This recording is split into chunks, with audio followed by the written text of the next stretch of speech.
Hi everyone, my name is Lee Perry and I'm the director of Fleet Farming.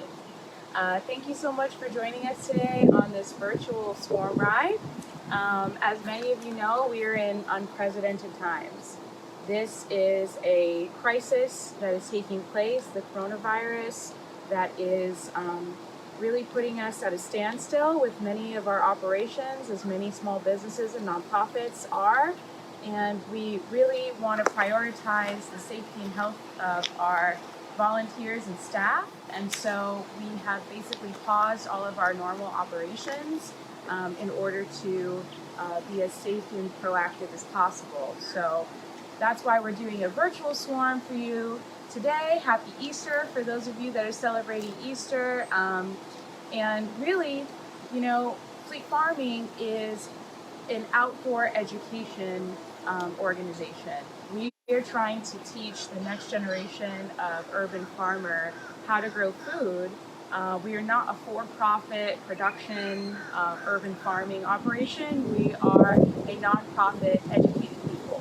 So although our CSA is postponed, all farmers markets are postponed, and selling vegetables for the most part are postponed, we definitely still want to continue education as safely as we possibly can. So today I'm going to be giving you a quick tour of lawn culture in general and show you some cool tricks on how to do composting and urban agriculture, hopefully so that you can practice this at home. And in the meantime, please ask us any questions in the comments and reach out to us. You can even text me if you know my number, and I'll answer your questions on Facebook Live so that we can basically answer any questions that anybody has during this time. So to get started, basically, I wanted to just say that growing food is a really therapeutic thing that you can do in a time when you might be feeling anxious, stressed out, uncertain about the future of our planet and of our world right now. This is a very scary time for people. And I think that growing anything can really help give you this therapeutic value of your day and help channel your anxiety into something productive and very gratifying. So in this video, I wanted to basically address something that I have felt since the first day I started growing anything. And I realized that in this day and age, we have so much technology and so many resources online that I've always questioned, like, why don't more people grow at home? Why is lawn culture such a common thing around urban areas? And what I realized is that many people don't have a lot of money, and they don't know necessarily how cheap they can, they feel like they have to buy the whole store in order to grow food. A lot of people don't have a lot of time, and that can be a limiting factor, is having a lot of time. So I hope to give some tips and tricks on how to consolidate your efforts so that you can get the most out of your time and out of your physical labor. And of course, that's another component, is that this is work. This is another, not just a hobby, it's a relationship that you have with your yard.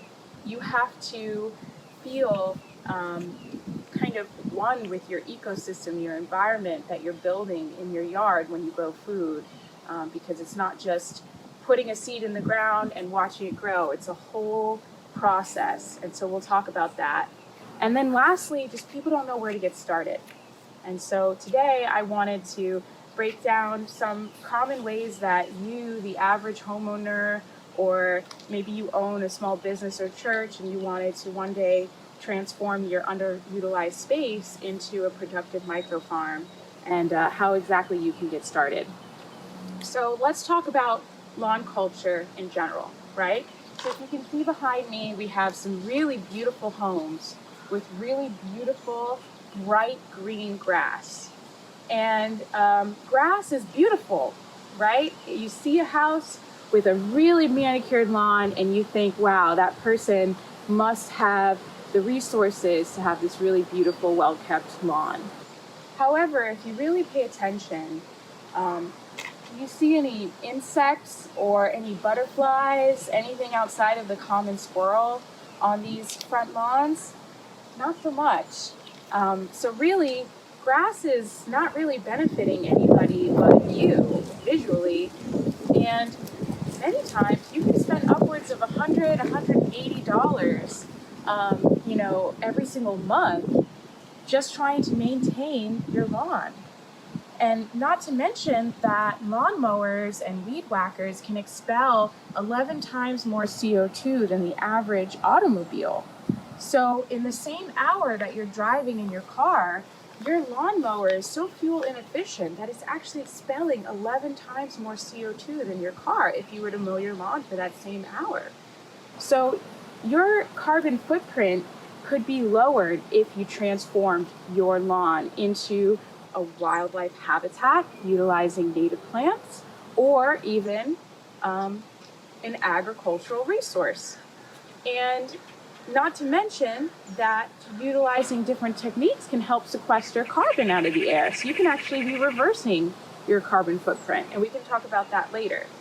But another thing that you might notice with a lot of this lawn culture is how bright and green and lush it is.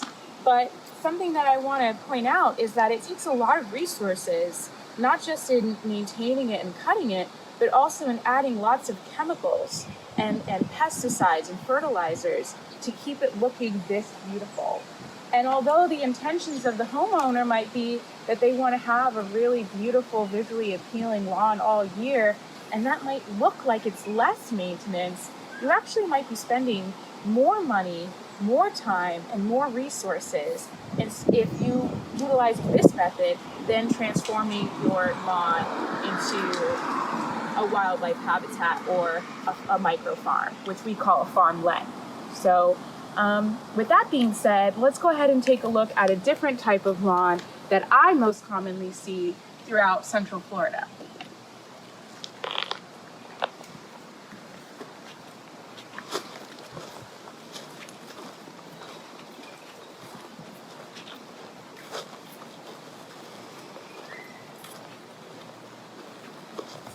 All right. So as many of you know, Fleet Farming is based in Paramore, Holden Heights, and Audubon Park in Winter Park. We started right here in the heart of Audubon Park, 32803, and thank you so much to the kindness of Sarah Robinson and all of the board of directors of the Audubon Park Covenant Church for allowing us to have a place to operate here. So this lawn that I'm showing you is that of the church. Please check out their website at audubonparkcovenantchurch.com, and you can check out some of Pastor Sarah's virtual hours of worship. So this is basically the average lawn that you see. It's kind of patchy, looks a little dry. The grass isn't growing very consistently throughout. It's not beautiful and rich and lush and green like the one across the street that we saw. It's actually kind of patchy, and you're starting to see some of the sand that is naturally occurring in, most homes because we have this dry, sandy soil in Florida. Quick thing about how we construct our homes.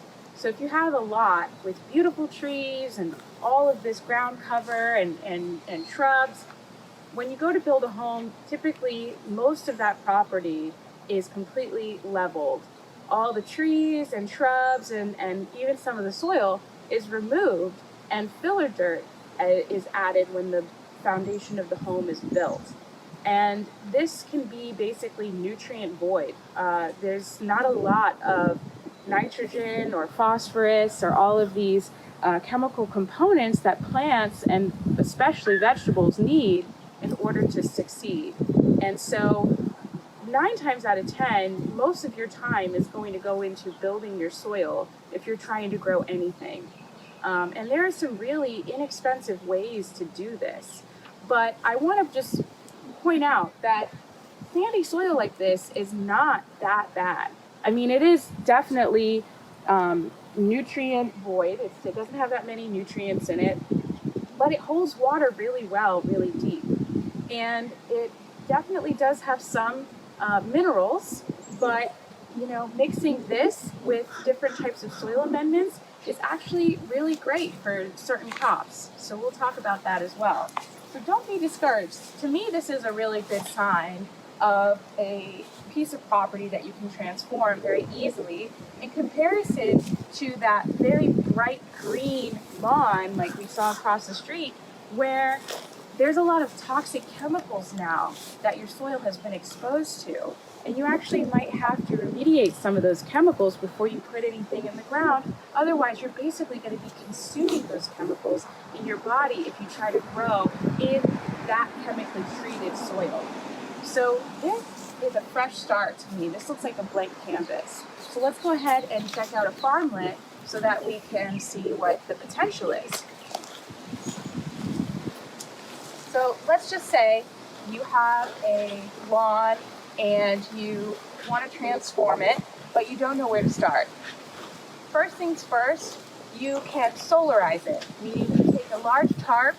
Usually they sell tarps that are black.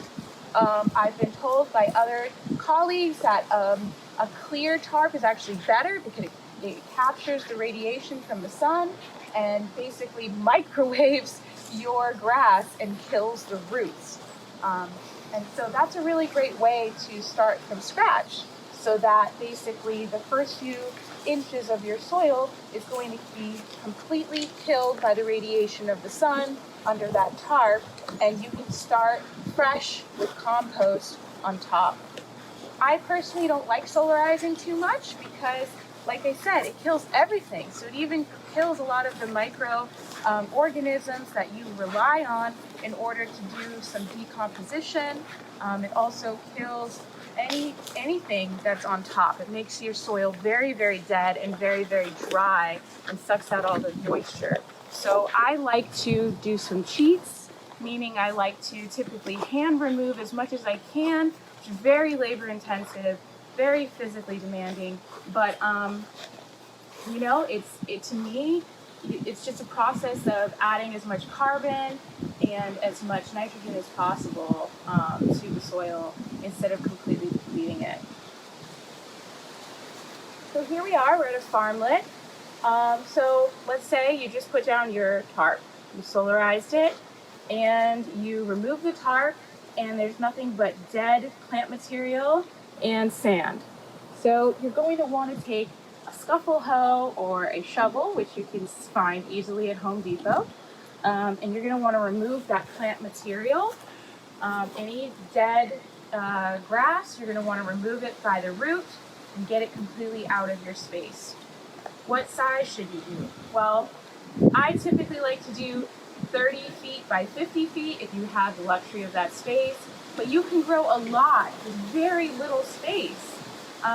We'll even talk probably next swarm about how to do balcony farming and how to utilize different flower pots and different upcycled materials in order to grow food for those of you that live in a condo or an apartment.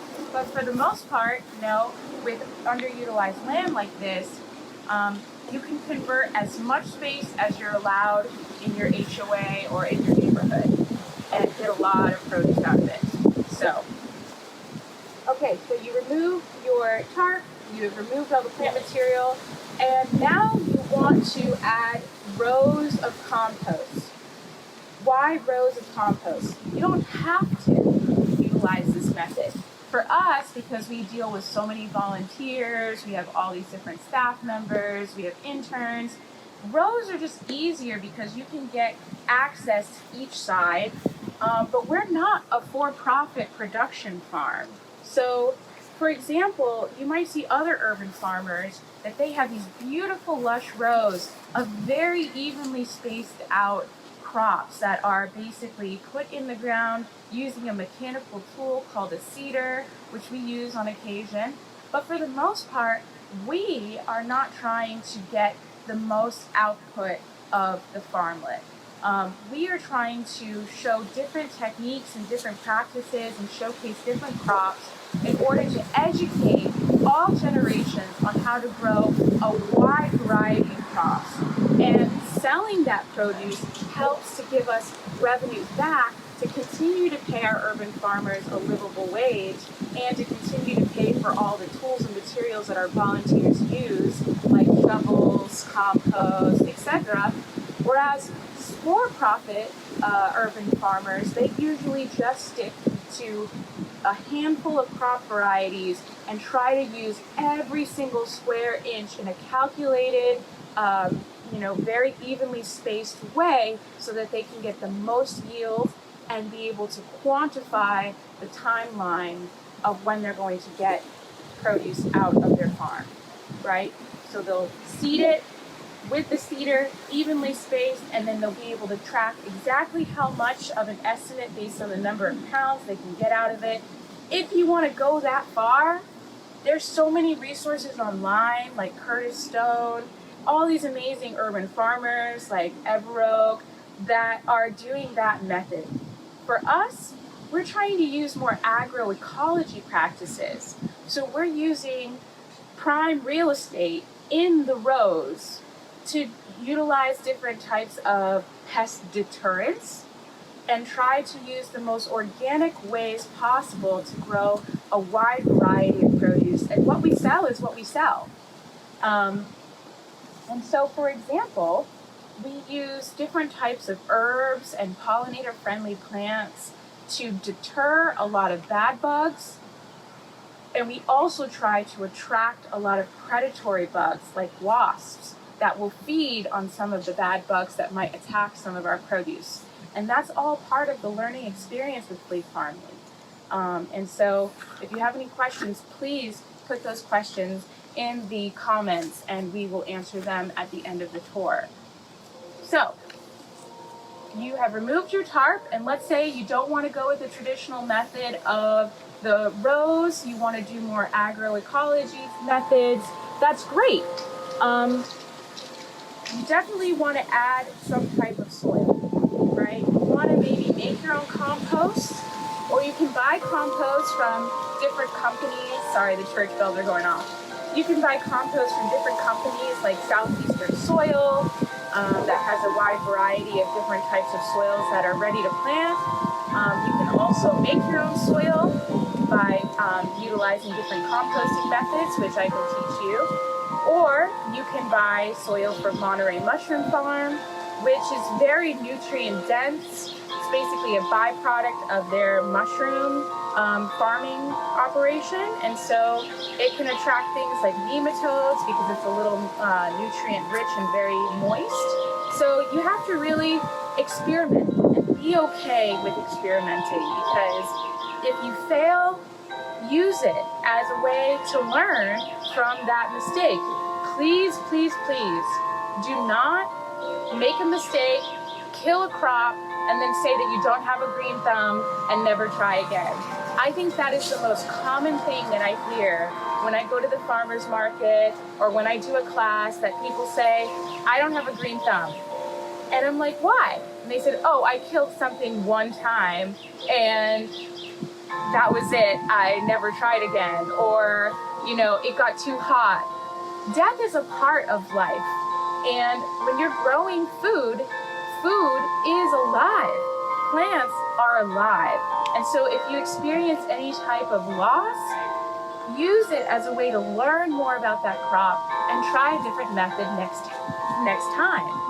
You won't even believe how much you will improve in your skills year after year, season after season, if you just write notes and experiment, put some seeds in the ground, and be brave. You have a question. Okay, we have a question. Jessica Dawn Parker asks, are clover lawns a good option in Central Florida for areas not growing food? I love clover. Clover is it's depending on the type of clover. Some clover is actually edible, and it's really good for you, very rich in nutrients. I think that a lot of naturally occurring weeds in Florida are great for you to let them take over and just do some crop kind of covering lawns. There are a lot of native plants that are sprawlers that you can buy from local nurseries. Please support your local nurseries, especially after this pandemic is over. And you can buy things like mimosa or Dune sunflower and let it just sprawl and take over and just weed in between so that you basically replace your grass with these native ground covers, which is so much better than the traditional green lawn culture. So let's do a quick little tour of this farmlet at the Audubon Park Church.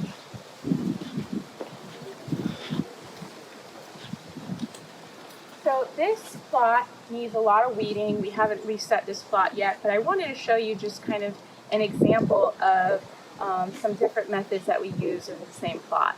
So first and foremost, we have this stuff called weed liner. And weed liner is not my favorite. I don't love it, but it definitely saves us on pulling weeds. Weed liner is a cheap method that we use to basically block out some of the weeds and some of the spaces that we don't want to hand pull for hours on end. In the summer, weeds are going to be one of your biggest challenges, as well as pests. So doing as much as you can to save your time is a lifesaver. Weed liner is one method. You can see we also have some hay in between the rows as well. That'll be good, but summer, like I said, weeds are just blowing in the wind. Birds are pooping weed seeds everywhere, and so you might want to use different methods like cardboard and mulch. February, March, and April in Central Florida is great because everyone's throwing away their oak leaves, and I love using oak leaves as a natural weed liner with some cardboard that I get behind Publix or the dollar store. You can also call up Orange County in the city of Orlando to get some cardboard, but a lot of people say, well, it's a little acidic, as the leaves start to decompose, but for the most part, in the summer, so much rain, so much sun, it's just depleting so many nutrients out of your soil that using as much carbon from those dead leaves as you possibly can is a really great tool as well, depending on the crop that you're trying to grow. So weed liner is one method, cardboard and leaves are another method. So let's take a look over here.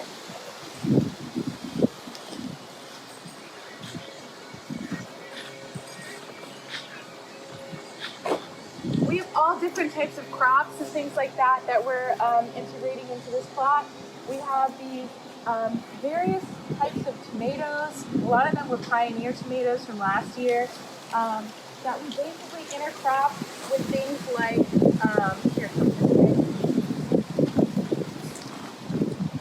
we have some cilantro growing, we have green onions growing. Tomatoes are really great because they're part of the Solanaceae family. So basically you can intercrop them with peppers and also carrots. Look up companion planting online. Companion planting is basically how you can form a relationship with different types of vegetables and plan your rows based on what vegetables like to be planted with what other vegetables.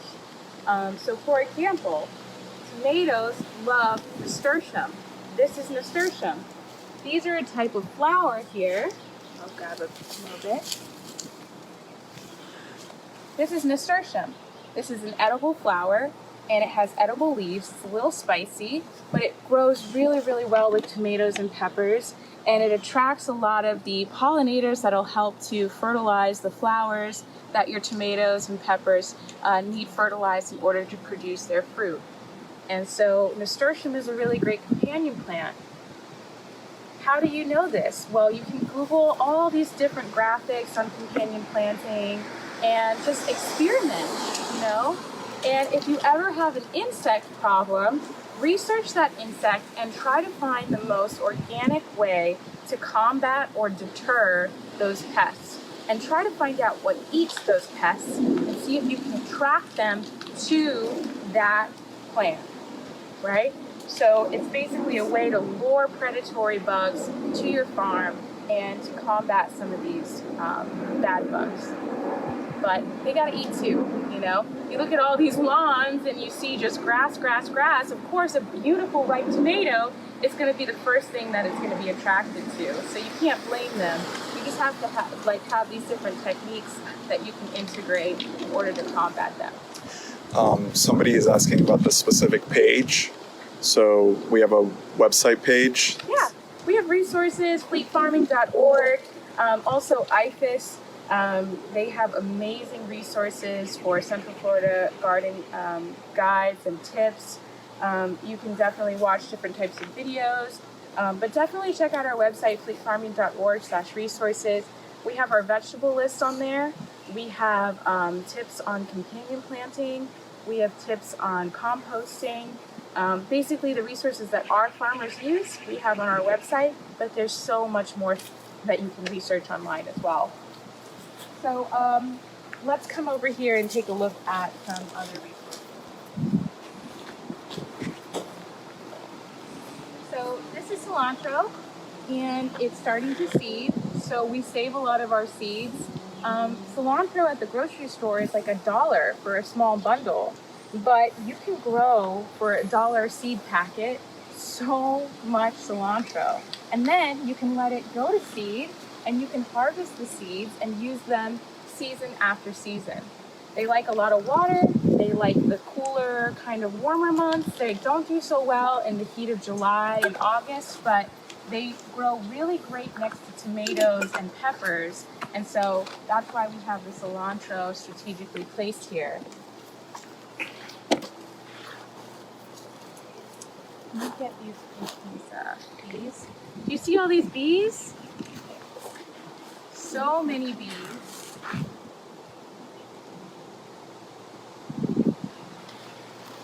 And partially why we have so many bees is because of African blue basil. We love planting different types of hardy basil plants. There's lemon basil, Thai basil, all different types of basil. Basil actually works hand in hand with tomatoes. It makes them taste much better. They basically are great companion plants together. So I love planting basil everywhere because the basil flowers are edible and pollinators love basil plants. So that's a great resource. And basil is also really easy to propagate. So quick lesson on propagation. Again, tons of videos online. You can learn about it on our website. You can check out University of Florida's IFAS program and learn all about propagation. But quick lesson on propagation.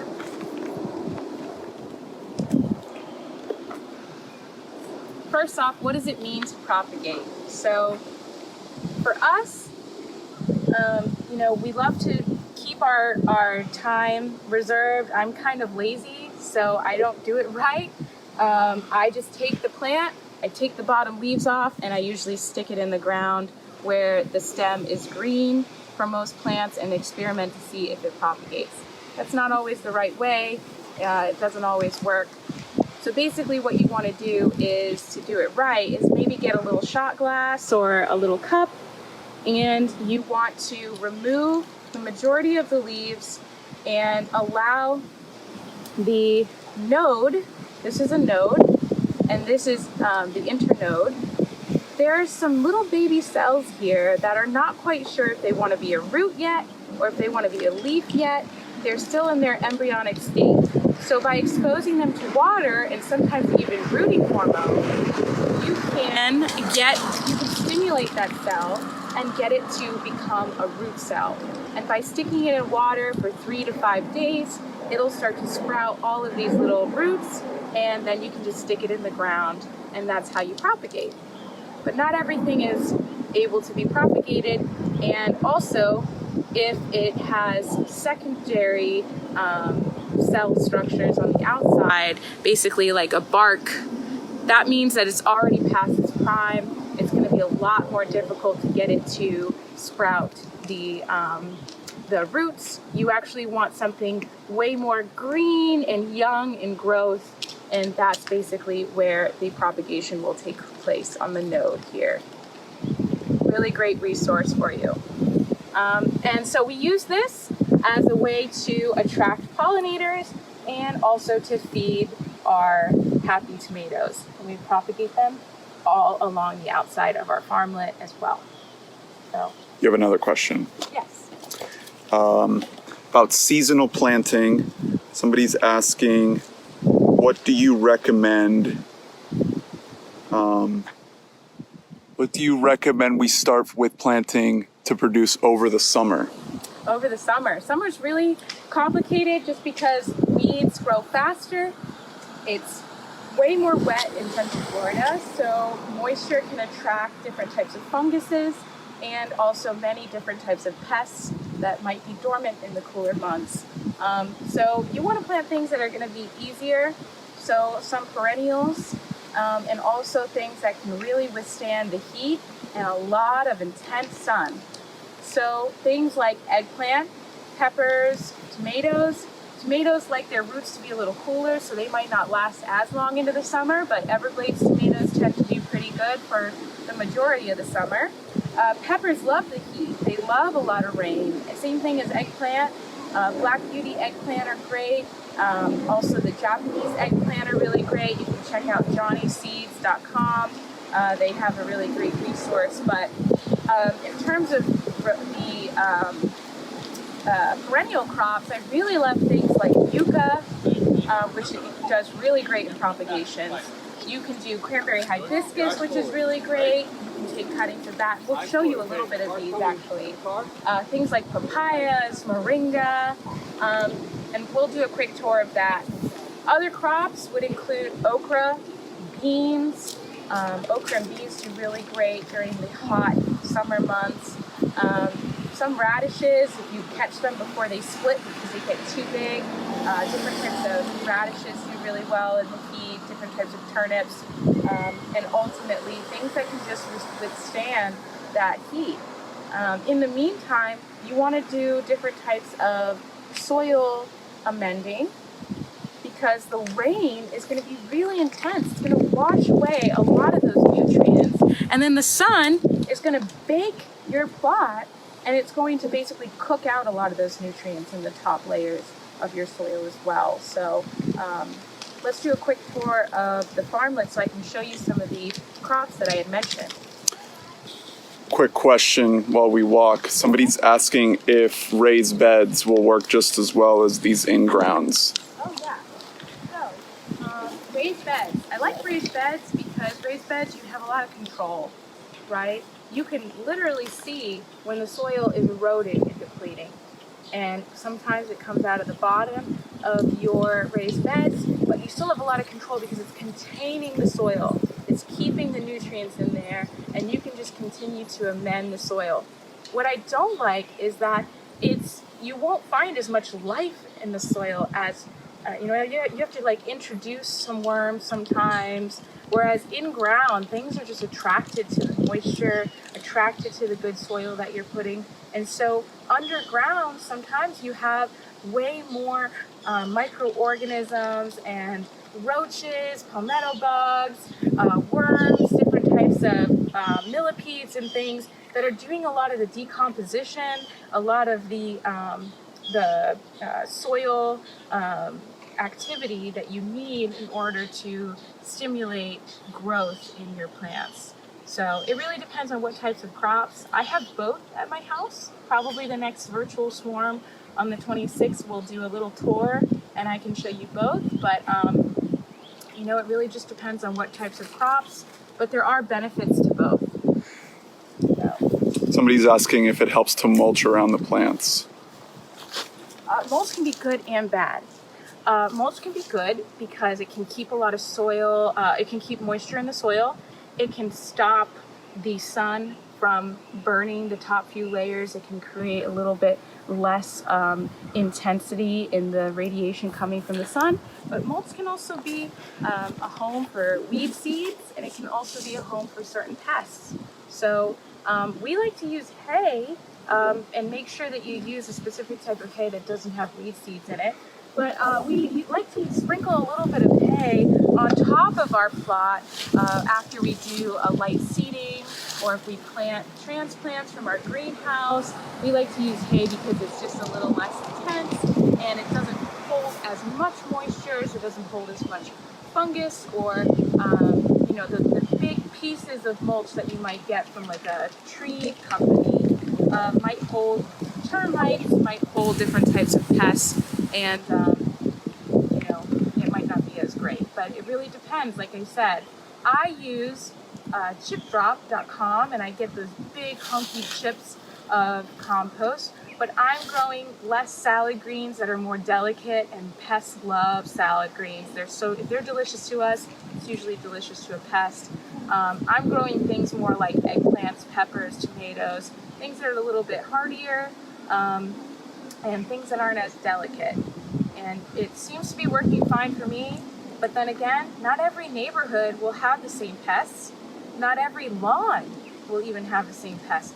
We have 13 farmlets in this community, and I swear to you, it's like each farmlet has its own personality. You know, each farmlet is positioned in a different space. You know, some might be facing east, some might be facing north. Some have a little bit of shade because they're closer to oak trees. Some might have full sun and never a drop of shade. And so each has its own kind of characteristic, and we're always learning what that plot is going to need. And when we're talking about seasons, you have to remember climate change is real. Climate change is pushing what we traditionally knew about growing food further and further later into the year, because our seasons are hotter and sometimes wetter, or hotter and sometimes drier, and it varies rapidly year to year. It might be completely different growing behavior than 10 years ago even. So we're always learning as local growers and always trying to figure out how to best handle all these various conditions. We're getting quite a bit of questions. Well, let me just show really quick. So this is yucca. I just learned about yucca a few years back, and I love it. Yucca is commonly found in the Caribbean, and you can easily take a cutting like this and just remove some of the leaves, and I just stick it in the ground. And in about a year, maybe a little over a year, it's going to form these tubers that you can actually eat like potatoes. And some of my friends from Orlando Permaculture, I'm always watching their videos because they make flour, they make really cool dishes out of yucca, potato chips even, all these different things that you can make out of yucca. And I find it fascinating because it's one of the easiest things I've ever grown. And another fun fact is that wasps love to take some of the cellulose from yucca and build their homes out of it. And that's always a good sign because wasps are going to eat a lot of the bad bugs. Please don't kill your wasps with the inorganic wasp sprays that basically attack the nervous system of wasps. It's really not good for the environment, and it's not good for your wasps. They're your friends. And the most common wasp in Florida that I've seen has been the paper wasp, which is very docile. They won't just outright attack you. Of course, if you're allergic, definitely do what you can.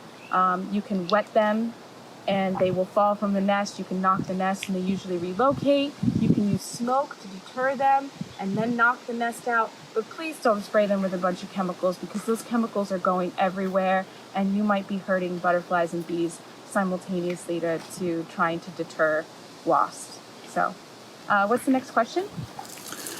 All right. So we have a few questions. We have a couple questions about soil amending. So that could be the next big topic we get into. Let's see. Somebody's asking, what would I amend with? I'm finding it hard to make compost here with leaves and scraps from palm fronds. Will that change with the coming summer? Okay. So let's take a look at this plot down below. So the row that I have down below was at one point Joy Choy, which is a type of salad green. And what I did was I ripped it out, and I basically just ripped it out, and we can just rip it up, you know, I need scissors, but you can just cut up the root structure, you can chop it up into little pieces, and then you just drop it back down on the plot. And we will either add some soil just to recreate a mound and let it all decompose, chop it up with a shovel really well. And this is one way to organically feed your soil, is to just take last season's crop and chop it up. Here's another example. This is red oak lettuce. it started to bolt and it was tasting really bitter. After the third harvest, you'll start to notice it gets a little bitter, and that's not always the best thing to eat. So we just ripped it out, we chopped it up, and then we just threw it on the plot like this. And now we're letting it sit for a couple days and decompose. That's a really great way to let your soil kind of organically feed itself.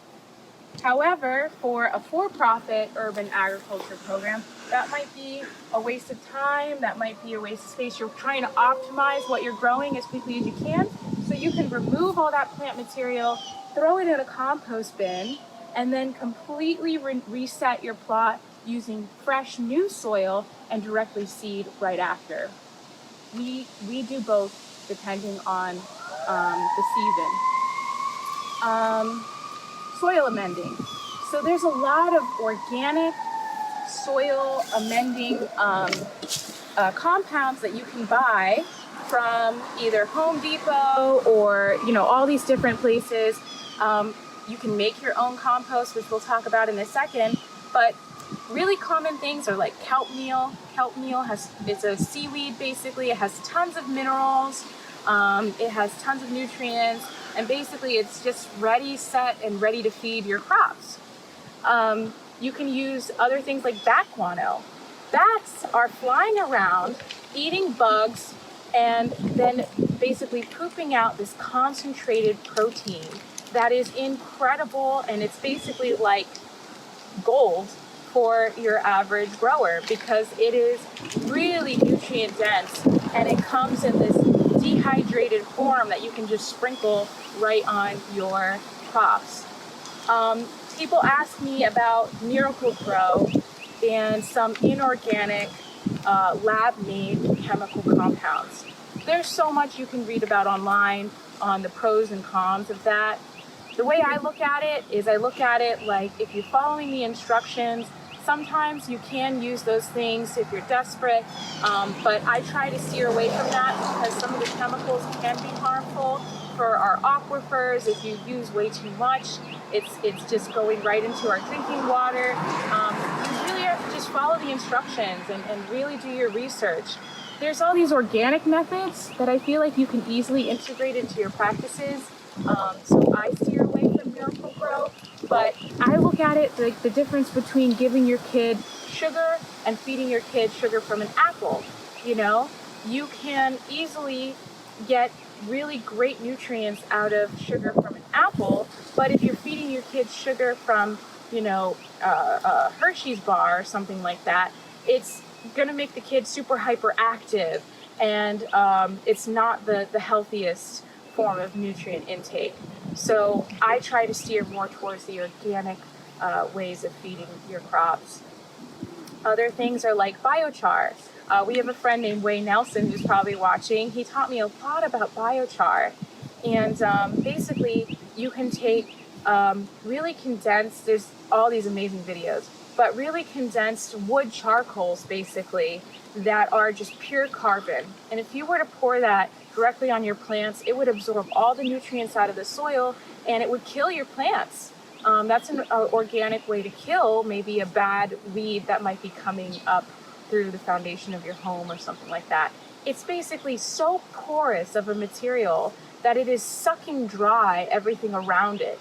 But if you were to set that biochar, if you were to crush those wood charcoals that have been burned for a long period of time and are extremely concentrated carbon, you can basically take that, put it in something like fish emulsion or compost tea, and something that's liquid and nutrient dense, and it'll soak it up like a sponge. And then you can basically sprinkle it on your plot, and it'll become a slow release soil amending technique. You can use perlite and vermiculite, which are both also very porous minerals that'll absorb a lot of the nutrients, hold on to it, and just slowly release it into your soil. So check out biochar, vermiculite, perlite, kelp meal, and bat guano. Also, mushroom compost. Very easy. Mushrooms are nitrogen fixers, and they basically put nitrogen into the soil. So using mushroom compost is a really great resource as well. Do you have any questions? So the Leslie who was talking about the mulch around the plant, she says she's using raked up leaves and pine needles, which is great. And then somebody else was asking about strawberries, which we don't really grow here in Florida, but maybe you could let her know how she can better take care of strawberry plants. So I am not a strawberry expert. I'll be honest with you, first and foremost, that's one of the first things I tried growing before I had this much experience, and still to this day, strawberries are the first thing that my squirrels in my yard want to eat. I have seen people utilize different techniques indoors for growing, but for the most part, strawberries are really challenging because they're so delicious and they're very sensitive. This is not a good time to grow strawberries at all. If you're going to plant strawberries, you want to wait for September, October, maybe even November, since October is getting hotter and hotter every year, because they do not like the heat. Also, they have runners, so they self-propagate. So wherever you are growing them, you want to give them the opportunity to spread out. If you're growing them in a flower pot, try to put flower pots next to each other so that as they grow, they can self-propagate into the next flower pot over. And I know that they really like, just a few hours of sun, and they really like a lot of nutrients, so you're going to want to soil amend. But for the most part, I've had very little luck with strawberries because as soon as I get started, they are attracting every single rodent in the neighborhood, which is fine. They want to eat too. So I would recommend planting a lot of them and planting them in different places in your yard if you do try to plant them outside in October.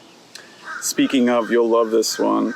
Tips for dealing with raccoons. Tips for dealing with raccoons. As you can see, our farmlets are just outside, right? We don't have any fencing. We don't have any traps out here. The squirrels, raccoons, if they want to eat something, they can have at it. What we find is that things are not usually very attracted to our crops.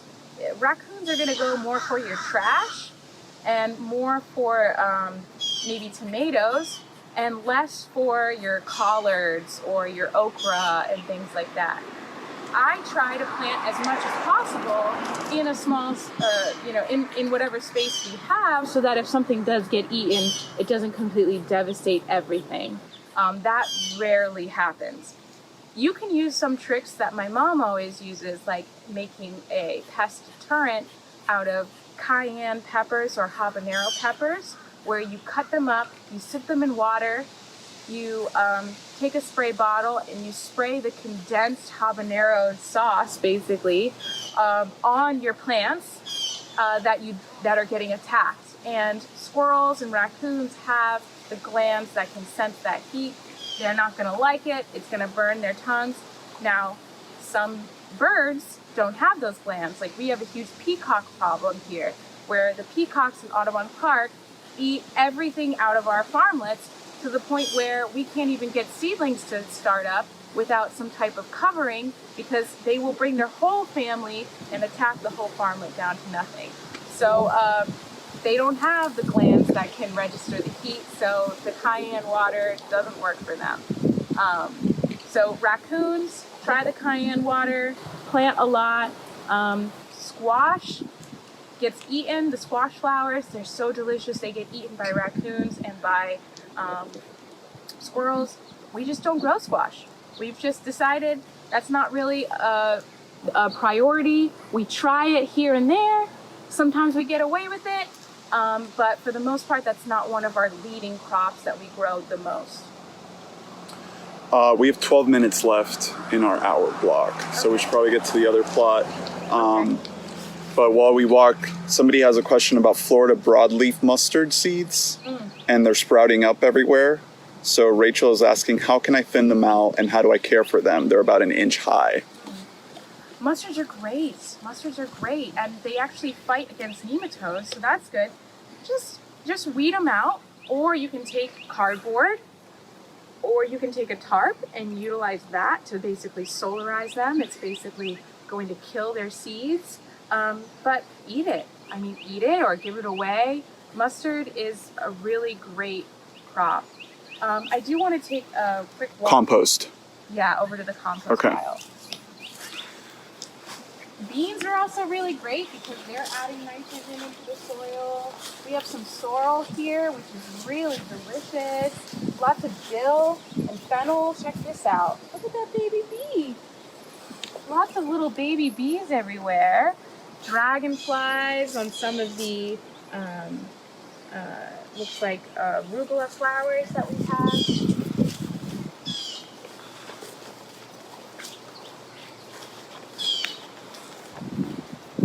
Tons of collards. This is a really great shot to compare how we grow. You know, this is ready to harvest. A lot of these tomatoes are ready to be thinned out and cut back tomatoes. They don't need this many leaves. You know, you can cut these back really, really hard. You can trellis them up, cut the majority of the leaves off of it. And you can also take some of their little armpit tomatoes here. This is a really fun propagation trick. And sometimes in between the two different nodes, there'll be a new set of leaves coming through, and this basically can become its own tomato plant. So you can easily just pinch that baby off, stick it in water, and then you can have your own tomato plant propagate straight out of this. I call it an armpit. There is an actual name for it. I don't know it off the top of my head, but it's a really great resource. So composters. These are the City of Orlando composters that you can easily get for free by going to cityoforlando.net and just going to their compost search bar, and you can apply if you're in city limits for one of these composters.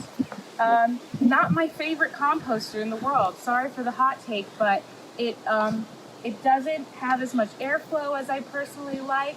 It's a little hard to get in there, but if you're trying to use your food waste and put it somewhere, this is definitely a good resource. The trick with composting, I highly recommend you visit Compost, O-Town Compost. Our friend Charlie Pioli has an amazing composting business, and he educates people all over Central Florida about composting. He taught me so much, and he could probably teach you a lot more. But the trick with compost, like Wade Nelson taught me, is that you're going to want to layer your compost. You're going to want to till it pretty often. You want it to get really hot in the center, right? Because you want it to cook in there. And you want to add 2 parts carbon for every 1 part nitrogen. Meaning for every 1 part wet, if you're taking wet food scraps, you're going to want to put 2 parts dry, like newspaper or leaf cuttings or hay or dead leaves. You're going to want to take all of that and put it in there 2 times the amount of every wet food product that you put in. Ernest and I, at our home, we take bins, little Tupperware containers. We fill them up with our food scraps, our coffee grinds, not dairy, not fish, and not cheese. And we basically put the wet plant-based material in our composter with layers of dead leaves, cardboard, and newspaper. And it basically, the carbon, just like biochar, will absorb a lot of that wet nitrogen, and it won't smell if you do that ratio, because it's going to be absorbing a lot of that wet. And eventually, as it breaks down, right, you're going to slowly have rich compost in there that you can funnel out with like a little grate or colander, and basically chop up the big pieces, put it back in, let it sit and decompose, let it break down in that heat, and let it get to be like over 175 degrees Fahrenheit, and then the rest is just sitting. So let's Did you want to go to the other plot, or do we not have enough time? That's fine. Okay, well, we walk. Cynthia from all the way in Oklahoma is asking about deer eating her crop. I don't think we have that problem, but maybe you can weigh in. I've heard that there's some deer deterrent crops. I grew up in Massachusetts. We had a huge issue with deer. Deer fences were some of the only things that we could do. Also, there's these these tubes that you can put over your crops that basically it's like PVC pipe and different types of netting. Usually that can help if you secure it really, really tight. But deer, they're just like everything else in an urban area. They see grass and then they see your beautiful vegetables and they're gonna wanna get in there. So you have to find different methods, like a deer fence, at least 6 feet tall, something along those lines. Please don't go for an electrical fence. You can set up little traps if you find out what they like. Go and plant what they like in the farthest part of your yard and try to keep that just as stocked as your vegetables so that you're attracting them over there and trying not to bring them into your vegetable space. That's also another good way. If they really like alfalfa or if they really like a particular type of lettuce, plant a lot of that far away so that that's their first choice.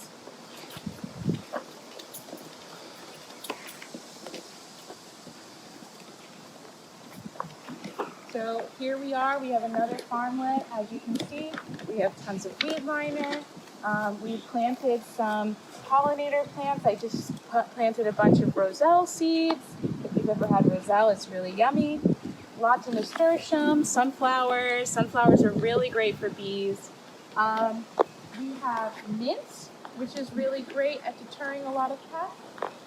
We have our African blue basil. We have this fennel here, which is completely being taken over by aphids. And this is a really good little like capture crop here. It's being taken over by aphids, but I don't see any aphids anywhere on our crops. So this whole row is kind of dedicated towards attracting the good bugs, trying to capture the bad bugs. And then as you can see, you can zoom in here, because we've attracted all the bad bugs in this plant, now we're attracting some of the good bugs, like the ladybug, to eat the aphids all over this plant. Hey, Frank from Apples here. He says he loves mint. Yay, mint. Yes, this is sweet mint. Another incredible resource for those of you that want to propagate something easy. Please, you can go to East End Market. We have tons of sweet mint growing in our beds facing the road. Go and harvest some. You're more than welcome. You can harvest a very little bit, take the leaves off, stick that in water. It'll sprout roots and its little nodes, and then you can just stick it in the ground. It does like water though, so you're gonna want to irrigate it a little bit more, water it by hand, get it started. Don't put it in just dead sand. You want to give it a little bit of water. But I found out that mint actually grows really well with squash. So it's a really good pest deterrent. So we'll be utilizing that method of intercropping with companion plants soon with our squash trial, and hopefully no squirrels will attack them this time around.